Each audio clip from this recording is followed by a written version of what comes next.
जी, अस्सलाम वालेकुम। अच्छा, पिछली वीडियो में मैंने आपसे डिस्कस किया था एपिलेप्सी क्या होती है, एपिलेप्सी के पीछे जो रिस्क फैक्टर्स होते हैं, जो रीज़न्स होती हैं, जो वजूहात होती हैं, वो क्या हैं।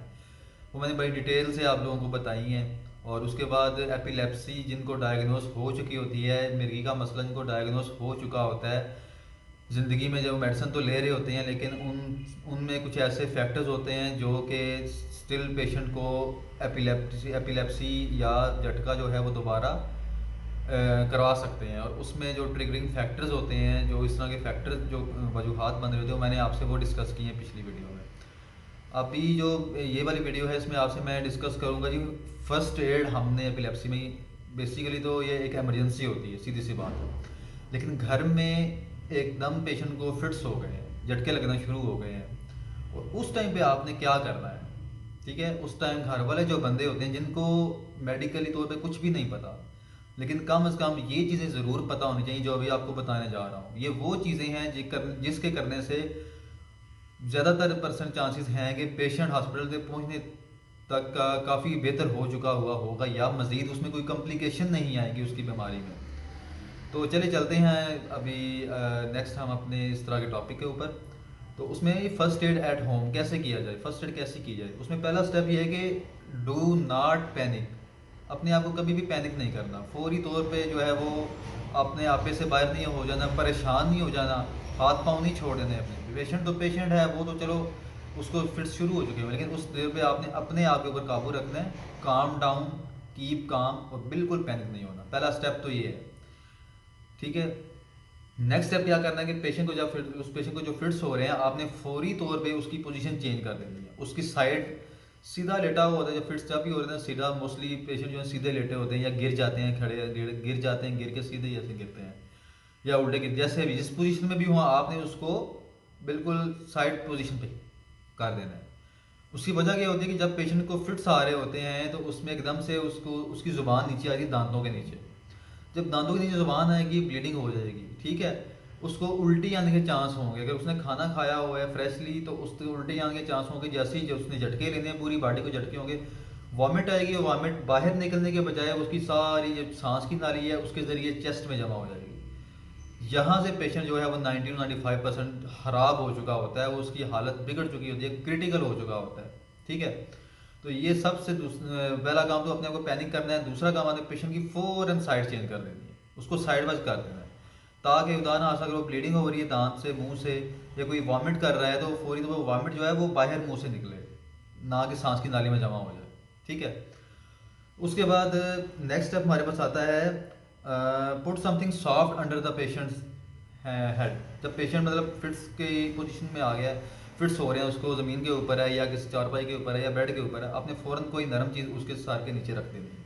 थोड़ा सा सर ऊंचा कर लेना, यानी वो नरम चीज़ होनी चाहिए। और उसके जो कपड़े हैं टाइट हैं, उसको थोड़ा लूज़ कर दें, स्पेशली ये गर्दन वाले एरिया से उसके कपड़े को वो ज़रा लूज़ कर दें।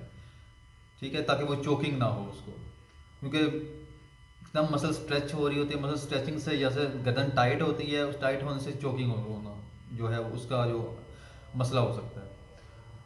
नेक्स्ट है जनाब, do not put anything in the mouth of patient. ठीक है, जो पेशेंट है जिसको फिट्स हो रहे हैं, कभी भी ये नहीं कहना कि उसको फिट्स हो रहे हैं तो मैं कोई पानी ही उसके मुंह में डाल दूँ। ऐसा कभी भी नहीं सोचना। अगर वो फिट से नहीं मरेगा तो वो इस पानी के ज़रिए कोई मुंह में चीज़ डाल दी, उसके ज़रिए चोकिंग करके मर जाएगा। जैसे ये चीज़ जहन में रखनी है, बहुत ज़्यादा बहुत छोटी सी चीज़ है, लेकिन ये बहुत बड़ी गलती होती है अगर कोई घर वाला बंदा इस तरह कर दे। इसे नेक्स्ट है हमारे पास स्टेप है, stay with the patient. Patient के साथ रहना है। ठीक है, पेशेंट को छोड़ना नहीं है, पेशेंट को रिस्ट्रेन नहीं करना, पेशेंट को पकड़ नहीं देना। पेशेंट को पकड़ेंगे, पेशेंट के मसल जो है वो उसमें हाइपर एक्टिव हुए होते हैं, जितना आप उसको पकड़ेंगे पेशेंट को जख्म या पेशेंट को वोंड होने का या पेशेंट को जख्म होने का वो चांस बढ़ जाएगा। ठीक है, आप पेशेंट को सिर्फ उसके पास रहना है, पोजीशन चेंज कर दी है, बस जो स्टेप्स मैंने बताए हैं उसको फॉलो कर लेना है। इतनी देर में आपने 1122 को कॉल कर लेनी है, हेल्पलाइन पे कॉल करनी है। हेल्पलाइन पे कॉल करने के बाद फिर उसका टाइम नोट कर लेना कि जब पेशेंट को फिट्स स्टार्ट हुए हैं और अब तक का टाइम, फिट्स ख़त्म हुए हैं या नहीं हुए, या कंटिन्यूस हो रहे हैं, आप ना वो पूरा टाइम टेबल जो होता है वो नोट करा लेना है, ताकि ये चीज़ें इंफॉर्मेटिव चीज़ें होती हैं, ये आपने अगले स्टेप में आगे जो 1122 वाला आएगा आपने उनको बतानी है। जब 1122 वाला हॉस्पिटल आएगा उस डॉक्टर के पास लेके आएगा इमरजेंसी में छोड़ने के लिए, वहाँ पे ये चीज़ें इंफॉर्मेटिव होती हैं हमारे लिए, ताकि हम अंदाज़ा लगा सकें कि कब से इसको झटके लग रहे हैं, ये किस स्टेट में जा चुका हुआ है और हमें आगे फौरी तौर पे पेशेंट के लिए क्या करना है। बाकी अगला काम फर्स्ट एड होता है मेडिकेशंस के ज़रिए, वो हॉस्पिटल में होता है या आपको जो हेल्पलाइन पे जिन्होंने कॉल किया है, अगर उनके पास गाड़ी के अंदर वो फैसिलिटी मौजूद है, तो उनका अगर अमला बहुत अच्छा है, माशाल्लाह पाकिस्तान में बहुत अच्छा अमला है इस चीज़ का, तो वो फौरी तौर पे उस चीज़ का कोई इंजेक्शन वगैरह लगा देंगे, ताकि उस टाइम को जहाँ जितना टाइम हॉस्पिटल में जाने तक लगना है उस टाइम में दोबारा से पेशेंट को फिट्स ना हो, वो नींद बेहोशी में चला जाए, थोड़ा सा रिलैक्स हो जाए जिस्मानी और जहनी तौर पर। तो मुझे उम्मीद है कि आप मेडिसिन जब डॉक्टर शुरू करवा देते हैं, एंटी एपिलेप्टिक्स जो होती हैं, जब एक पेशेंट को तशखीस हो जाती है कि ये मिर्गी का मसला है, इसको अंडरलाइन रीज़न जो भी हो, लेकिन जब उसने मेडिसिन शुरू कर लेते हैं तो वो तो कम से कम 2 साल तक खानी होती हैं। अगर वो फिट्स फ्री है, अगर उसको 2 साल में या दवाइयाँ खाने से झटके नहीं लग रहे, उसी दवाई को वो 2 साल तक कंटिन्यू करता है। 2 साल तक वो दवाई उसके बाद उसको छुड़वा दी जाती है और उससे वो नॉर्मली अपने जो डेली रूटीन्स होती हैं नॉर्मल ज़िंदगी एक आम बंदे की तरह गुजार सकता है। तो जब तक वो मेडिसिन ले रहा होता है तो उसमें क्या क्या एहतियात करनी चाहिए, ये भी चीज़ें बहुत ज़रूरी होती हैं। लेकिन सबसे पहले जब वो मेडिसिन ले रहा है, मेडिसिन के भी अपने साइड इफ़ेक्ट भी होते हैं, जिस तरह चक्कर आ जाते हैं, आंखों के आगे अंधेरा आ सकता है, गनुदगी हो सकती है, ठीक है। तो ये जो चीज़ें होती हैं, इन चीज़ों को माइंड में रखते हुए कि ये दिमाग की दवाइयाँ होती हैं, दिमाग के ऊपर असर करती हैं, तो इस तरह की चीज़ें दिमागी हाल जो पेशेंट होता है इस तरह को, उसको अपनी दूसरी रोज़मर्रा के मामलात को भी उसको भी बड़ा जांच पड़ताल करके करना चाहिए। स्पेशली इसमें हम ड्राइविंग मना करते हैं कि ड्राइविंग नहीं करनी है, क्योंकि ड्राइविंग एक ऐसा पेशा है कि जब वो ड्राइविंग कर रहा होता है खुदा ना आस्ता को दरमियान कोई झटके लग जाते हैं, फिट्स हो जाते हैं। तो जब फिट्स होंगे तो डेफिनेटली एक्सीडेंट हो जाएगा, तो फिर वो बड़ा अलमिया हो जाता है उस बंदे के घर वालों के लिए। दूसरी बात ये है कि जब फिट्स उसको दवाइयाँ वो ले रहा है, ठीक है, उसके बाद फिर हम उसको क्या मना करते हैं जी, आपने कोई इस तरह की एथलेटिक एक्टिविटी नहीं करनी, यानी स्विमिंग नहीं करनी, कोई जिमनास्टिक है वो बंदा, तो जिमनास्ट वो वाले काम नहीं करने इस तरह के, ठीक है। तो जब तक कि आप फिट फ्री ना हो जाए 2 साल तक, तो कम अज़ कम बिल्कुल भी नहीं।